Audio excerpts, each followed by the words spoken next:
Welcome to the deep dive. Okay, today we're really getting into the mechanics of artist growth, specifically focusing on YouTube Shorts. Yeah.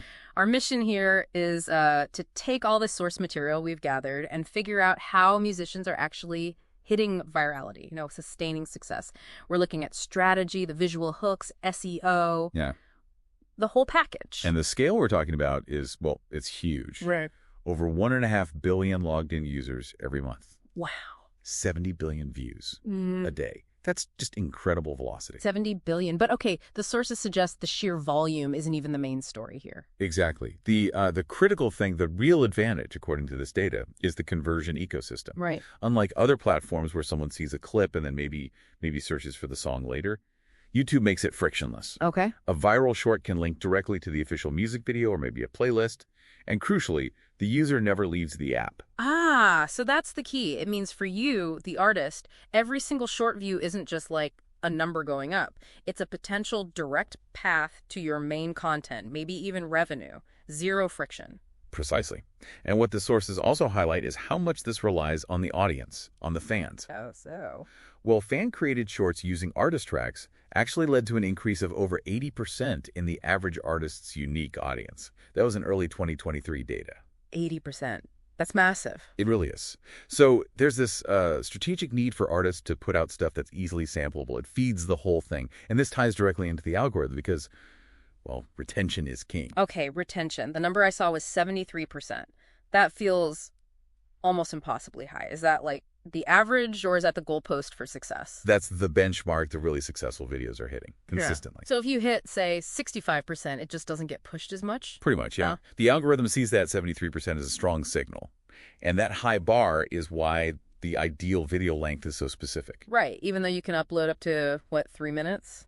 You can, but the data we looked at overwhelmingly points to a very tight sweet spot, 15 to 25 seconds. 15 to 25, that's brutal, isn't it? Trying to get your whole vibe across in that short a time. It really forces focus. Now, something else that came up, which I found fascinating, was this aesthetic pivot. Ah, yeah, the move away from super glossy production. Exactly. Traditionally, you think expensive music videos, but Shorts virality apparently often leans into what looks like imperfection. Things like bradcore or glitchcore aesthetics. Okay, explain those a bit. Like, what does that actually look like? Think maybe high contrast, a bit grainy, sort of the DIY feel. It's this intentional move away from looking too polished. Why does that work better?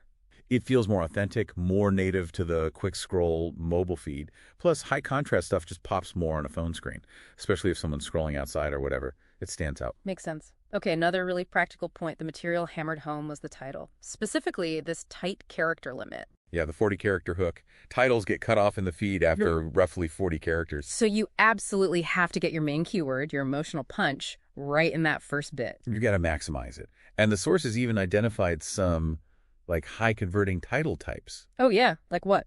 Well, one was called the emotional revelation archetype. The title's like, I wrote this song about my worst breakup. Okay. That vulnerability grabs you instantly. Relatable. Exactly. It performs really well.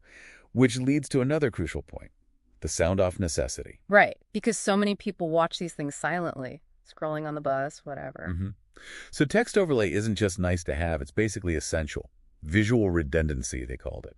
Okay. You need strategic text to reinforce the main idea, maybe show key lyrics, make sure the hook lands, even if the volume is totally off. What kind of text works best? The data suggests things like questions directed at the viewer, or specific calls to action, or just those really critical lyrical hooks. You're optimizing for every possible viewing situation. Yeah. And we see a similar strategy with tags, too. Artists using a hybrid approach. Meaning? Broad tags, like just hashtag shorts, to get maximum initial eyeballs, but then pairing that with specific niche tags, like maybe hashtag Afrobeats or hashtag hyperpop, to ensure it finds the right long-term audience, too.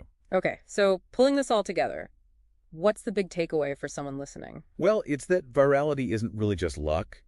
It's about meticulously optimizing your whole content strategy. Right. It's bridging that frictionless conversion path we talked about with very specific signals for the algorithm. Designing for that 15 to 25 second, high retention, often sound off environment. Exactly. And given how much content you need, how consistently you need to show up for the algorithm, Well, the sources point towards technology. AI. Yeah. The sheer volume required seems to be pushing the industry towards AI video generators. To do what? Just churn out clips? To rapidly test different hooks, different visuals, iterate quickly, and scale up the number of unique shorts assets you can create for just one song. Imagine making 4 times the content pieces per week without burning out your team. Huh. So the final thought for you listening might be, how can you leverage technology not just creatively, but to maintain that constant algorithmic presence that Shorts seems to demand? That's definitely where things seem to be heading.